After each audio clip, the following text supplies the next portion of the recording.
यह कहानी है उस रणभूमि की जहाँ दो परिवार का युद्ध नहीं बल्कि हर इंसान के भीतर का युद्ध चलता है। ये है कुरुक्षेत्र और ये है गीता की सीख। अर्जुन का संकट।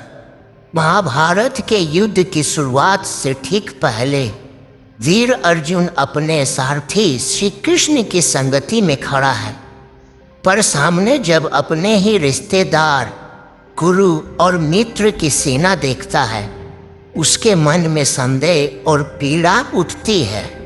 वह कहता है, मैं लड़ नहीं सकता, मेरा मन डगमगा रहा है।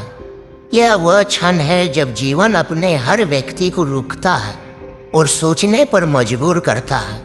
जब हम अपने फैसले पर भरोसा खो बैठते हैं।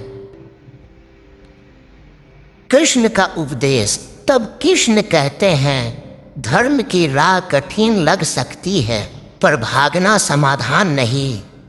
कर्म वही करो जो तुम्हारे कर्तव्य है, फल की चिंता मत करो। मनुष्य का वास्तविक उद्देश्य है समर्पण और कर्म में संतुलन।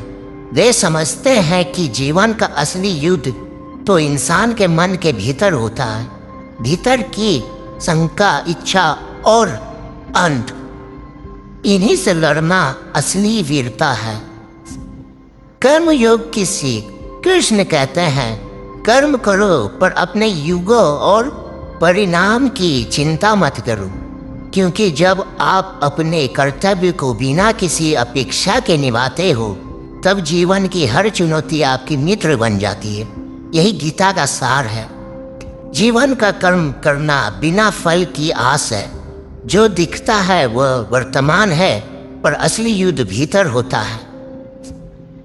और इस प्रकार अर्जुन एक नया दृष्टिकोण पाता है, एक शांति चिन्ह सोच, एक दृढ़ विश्वास और एक नई राह।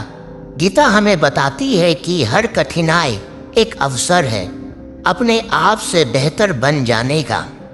यह थी श्रीमद् भगवत गीता की सार कहानी। एक ऐसी सीख जो केवल युद्ध के लिए नहीं बल्कि हर जिंदगी की चुनौतियों के लिए प्रेरणा देती है।